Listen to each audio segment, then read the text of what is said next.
In this video, I'm going to show you how to post on Threads. So if you have a Threads account and need to make a post, here's how to do it. First, I'm going to open up the Threads app, and at the bottom of the page, in between the magnifying glass and the heart, there is the post button. So I'm going to click on that. That will then bring me into this page where I can start a new thread. Here, I'm just going to write an arbitrary caption. This is my new thread. And now I'm going to hit that paperclip so I can attach a photo as well. Then you can see here that I gave Threads access to this one photo, so I'm going to click on that and then hit done.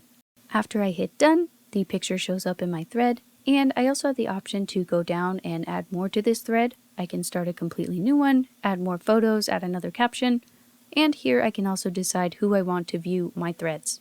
Once I'm ready, I'm going to hit post, and you can see at the bottom that it is now loading, it is posting, so I'm going to click view. Once that opens up, you can see here that this is my new thread, and if I want to, I can also go down in the bottom right hand corner, click on my profile icon, and as you can see here on my profile, my post was made. Thank you for watching, and please leave a comment if this worked for you.